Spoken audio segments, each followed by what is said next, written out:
ఈ కథ భారతదేశపు అతి భారీ కంచె కోసం. 1870లో ఉత్తర భారతదేశంలో పడమటి ప్రాంతం నుండి తూర్పు ప్రాంతానికి ప్రయాణించాలంటే 10 అడుగుల పైన ఎత్తు, 10 అడుగుల వెడల్పు ఉన్నటువంటి పెద్ద కంచెను దాటాల్సి వచ్చేది. ఈ కంచె ముళ్ళతుమ్మలు, జమిడి చెట్లు, కోరండి చెట్లతో దాదాపు 1500 కిలోమీటర్ల కంటే ఎక్కువ దూరమే నిర్మించబడింది. ఈ కంచె దాటే సమయంలో ఎవరి దగ్గరైనా ఉప్పు అని పిలువబడే అమూల్యమైన వస్తువు ఉంటే ఆ మహా కంచె దగ్గరకు ఆ అమూల్యమైన వస్తువుని తెచ్చినందుకు భారీ పన్నులు వసూలు చేసేవారు. అసలు ఏంటి కంచె? ఈ కంచెను ఇన్లాండ్ కస్టమ్ లైన్ అని పిలిచేవారు. పంజాబ్లోని సింధు నది నుంచి ఒడిస్సాలోని మహానది వరకు ఇది ఉండేది. ఇండియన్ కాంగ్రెస్ పార్టీ వ్యవస్థాపకులు ఏ.ఓ. హూమ్ బ్రిటిష్ అధికారిగా ఉన్నప్పుడు ఈ కంచెను నిర్మించడంలో కీలక పాత్ర పోషించారు. ఒక పెద్ద రాతి గోడతో కంచె నిర్మాణం చేద్దామని బ్రిటిష్ ప్రభుత్వం ఆలోచన చేసింది. కానీ అందుకు అవసరమైనటువంటి రాళ్ళు కొరత వల్ల ఈ ప్రాజెక్ట్ ఆగిపోయింది. ఆ సమయంలో హూమ్ తన యొక్క ప్రతిపాదన ఒకటి చేశారు. ముళ్ళ చెట్టుతో కంచెను నిర్మించే అద్భుతమైన ఆలోచనలకు ఆయన బ్రిటిష్ ప్రభుత్వం ముందుంచారు. అలా ముళ్ళ చెట్టు, ఉప్పు అక్రమ రవాణాను నిలువరించవచ్చని, దానికి ఇది సరిపోతుందని బ్రిటిష్ ప్రభుత్వం భావించింది. కానీ 1869 నుంచి 1881 మధ్య 1200 మంది ఈ కంచె దగ్గర పనిచేసేవారు. నిర్వహణ వ్యయంలో 2 లక్షల వరకు దీనికి ఖర్చు చేసేవారు. అసలు ఎందుకు ఈ కంచె నిర్మించారు? మన సామాన్యుడికి నిత్యావసర వస్తువులో ఉప్పు ఒకటి. కానీ బ్రిటిష్ ప్రభుత్వానికి ఎప్పుడు కావాలంటే అప్పుడు పన్ను రూపంలో డబ్బు సంపాదించి పెట్టే వస్తువు కూడా ఈ ఉప్పే. 1850లో చివరి నాటికి ఈస్ట్ ఇండియా సంస్థ మొత్తం ఆదాయంలో 10% మీద ఉప్పు మీదే పన్ను వచ్చేది.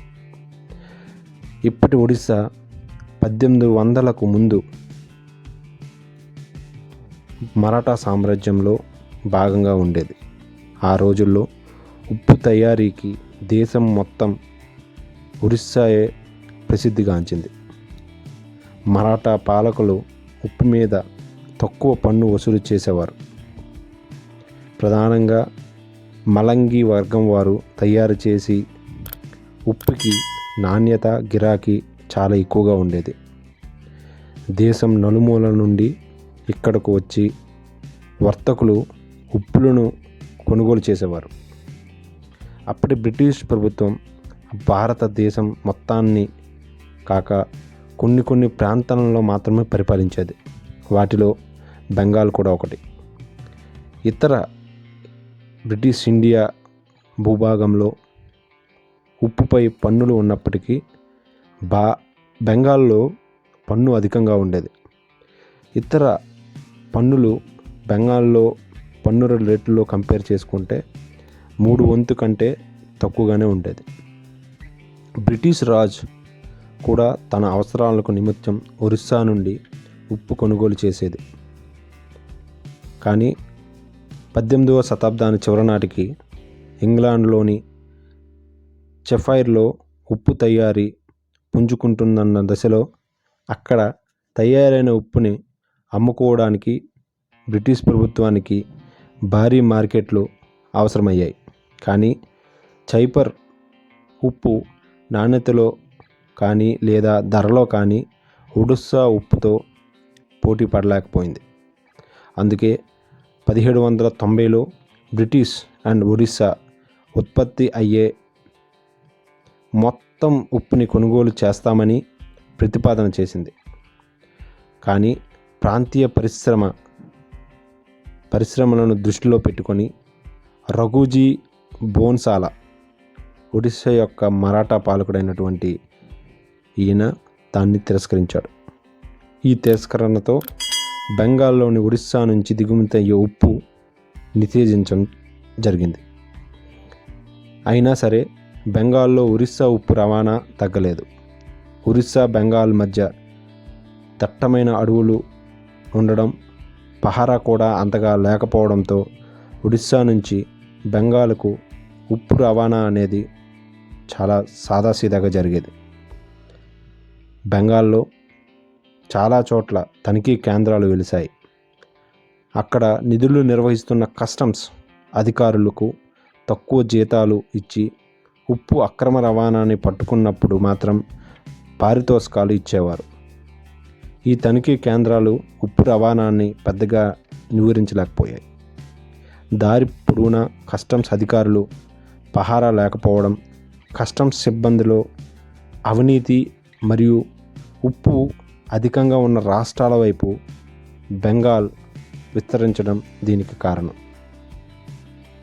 ఈ పరిస్థితిని ఎదుర్కొనేందుకు 1843లో అక్రమ రవాణాను ఆపడానికి కస్టమ్స్ శాఖ కమిషనర్ అయినటువంటి G.H. Smith inland customs line అనే ఈ యొక్క భారీ కంచెను ప్రతిపాదన కింద తెచ్చాడు. మొదట ఢిల్లీ, ఆగ్రా మరియు బెంగాల్ వరకే పరిమితమైనటువంటి ఈ కంచె 1869లో పంజాబ్ విలీనం తర్వాత అక్కడ వరకు విస్తరింపచేశారు. అది 1803లో ఆంగ్లో మరాఠా యుద్ధంలో విజయం సాధించిన బ్రిటిష్ రాజ్యం ఒరిస్సాను బెంగాల్లో భాగంగా చేశారు. 1804లో ఒరిస్సా ఉప్పు పరిశ్రమని బ్రిటిష్ తమ ఆధీనంలోకి తెచ్చుకుంటూ హుకుం జారీ చేసింది. ఉప్పుని ప్రభుత్వానికి తప్ప బయట ఇంకెవరికి అమ్మరాదని, ఎవరి దగ్గరైనా సరే ఉప్పు నిల్వలు ఉంటే తక్షణమే తాము ఆదేశించినటువంటి ధరలకే అమ్మివేయాలని బ్రిటిష్ ప్రభుత్వం ప్రజలను ఆదేశించింది. ఉప్పుని రవాణా చేయరాదని హుకుం జారీ చేసింది. కనీసం తీర ప్రాంతాల్లో పేరుకున్నటువంటి ఉప్పుని గోకడానికి కూడా నేరంగా పరిగణిస్తూ బ్రిటిష్ ప్రభుత్వం సమన్లు జారీ చేసింది. క్రమంగా బ్రిటిష్ ప్రభుత్వమే ఉప్పు తయారీ చేపట్టాలని, దాంతోపాటు మలంగీల జీవన ఆధారంగా ఉన్నటువంటి ఉప్పు వారి యొక్క జీవితాలను తేరుకోలేని దెబ్బతీసింది. వారి పన్నుల మీద ఆధారపడి జమీందారులు కూడా భారీగా నష్టపోయారు. దేశీయ ఉప్పు పరిశ్రమ కుదేలైపోయింది. కొన్ని సమస్యలను పరిష్కారంగా ఏర్పాటు చేసిన ఈ కంచె కొత్త సమస్యలను తెచ్చిపెట్టింది. ప్రభుత్వ అనుమతులు ఉన్న సరుకులు రవాణాలో కూడా జాప్యం జరిగేది. పైగా కొంత మొత్తం లంచం ముట్ట చెప్తే కానీ ఇక్కడి నుంచి ఎటువంటి సరుకులు కూడా వెళ్ళేవి కాదు. ఒంటెల ద్వారా లేదా మూటలను కంచె అవతలకు విసిరేయడం ద్వారా కూడా ఉప్పు యొక్క అక్రమ రవాణా మామూలుగా జరిగేది. 1879లో దేశవ్యాప్తంగా ఉప్పు మీద ఒకే విధానమైనటువంటి పన్ను విధానం అమల్లోకి వచ్చింది. కంచె అవసరం లేకుండా పోయింది. ఉప్పు తయారీ కేంద్రాల వద్దే పన్ను విధించడం మొదలుపెట్టారు. 1895 వరకు పంజాబ్లో ఉన్న రెవెన్యూ శాఖ కంచె దగ్గర పహారా కాసేది. కానీ ఇక్కడ ఉన్నటువంటి ప్రజలు మరియు రాజకీయ నాయకుల ఒత్తిడులతో ఈ యొక్క కంచె వ్యవహారాలను ప్రజలు భారీగా వ్యతిరేకించారు. భారతదేశంలో ఎక్కడా లేనటువంటి ఈ యొక్క కంచెను చాలా దేశవాదులు, ప్రపంచవ్యాప్తంగా ఉన్నటువంటి వర్తకులు కూడా ఈ యొక్క కంచెను వ్యతిరేకించారు. కంచె చుట్టూ పేర్కొన్నటువంటి అతి భారీ ప్లేసెస్లో ఉప్పు రవాణాకి అనుమతులు ఇవ్వాలంటూ బ్రిటిష్ ప్రభుత్వాన్ని, అలాగే బ్రిటిష్ యొక్క అధికారులపై ప్రజలు ఎదురు తిరిగి వారిపై కంచె తీసివేయాలంటూ నినాదాలు చేయసాగారు.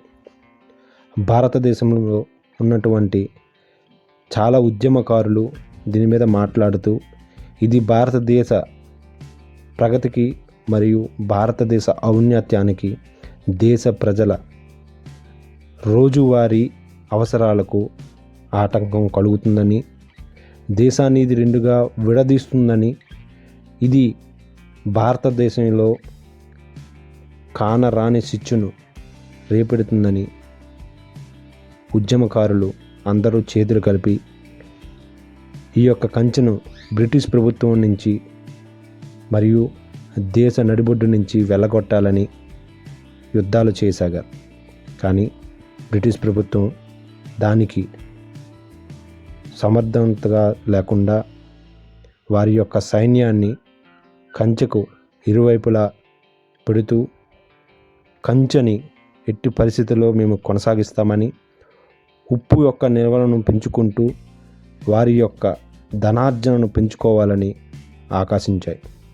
కానీ దేశంలో వచ్చినటువంటి రెవల్యూషన్స్ మరియు ప్రపంచవ్యాప్తంగా ఉన్నటువంటి ఉప్పు నిల్వలను చూసుకుంటూ బ్రిటిష్ తన ఇంగ్లాండ్ ఉన్నటువంటి ప్లాంట్లో జరిగినటువంటి ఉత్పత్తులను పెంచడం, దానిని దేశంలో అమ్ముకుంటూ దేశ ఖజానాను కొల్లగొడుతూ దేశంలో ఉన్నటువంటి మిలిటరీని పెంచుకుంటూ ఇదే ఉప్పుని సాకుగా చెప్పుతూ ఐక్యరాజ్య సమితిలో కూడా మేము దేశంలో ప్రజలను ఉప్పు మరియు ఇక్కడ పరిశ్రమలను ఇక్కడున్న పారిశ్రామికవేత్తలను కాపాడుతున్నామని ప్రగల్భాలు కలుపుతూ దేశంలో ఈ యొక్క కంచెతో పెద్ద కుట్రలకు దారితీశాయి.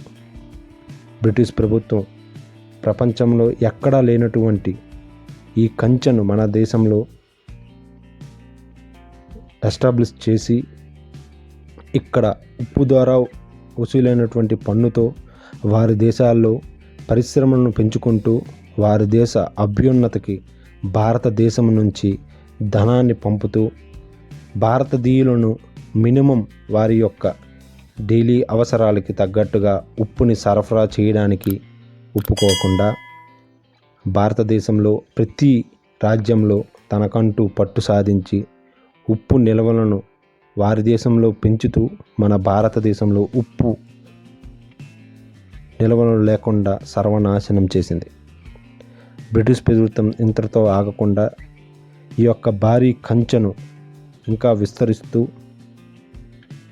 పంజాబ్, బెంగాల్, ఒరిస్సా మరియు ఉత్తర భారతదేశానికి మొత్తానికి కూడా దేశాన్ని రెండుగా విభజిస్తూ ఈ యొక్క భారీ కంచెను దృఢంగా కట్టాలని నిర్వహించుకుంది. కానీ బ్రిటిష్ వారి యొక్క పాలనకు సంబంధించి ఉప్పు వేరే దేశాల నుంచి ఇండియాకి ఇంపోర్ట్ చేసుకొని ఇక్కడ భారతీయులకు ఇంగ్లాండ్ ఉప్పును సరఫరా చేస్తూ అతి దారుణమైనటువంటి నాణ్యత లేనటువంటి ఇంగ్లాండ్ ఉప్పును ఇక్కడ ప్రజలకు అందజేస్తూ ధనాన్ని సమకూర్చునేది.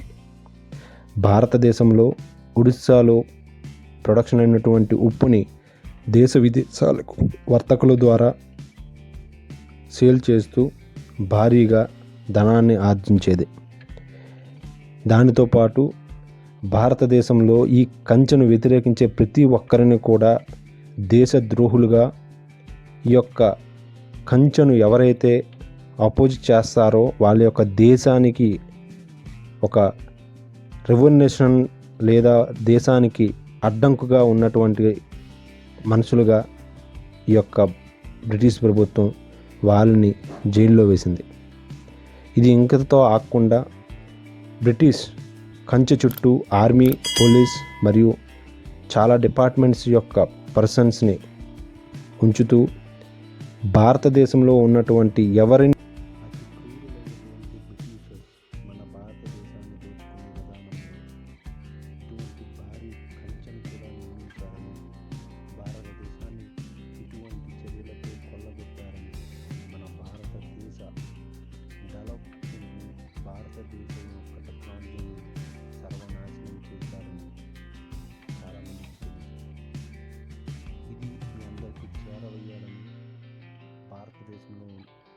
సీక్రెట్గా ఉన్నటువంటి ఈ భారీ కంచె కోసం మీకు తెలియచేయాలన్నదే మా తాపత్రయం.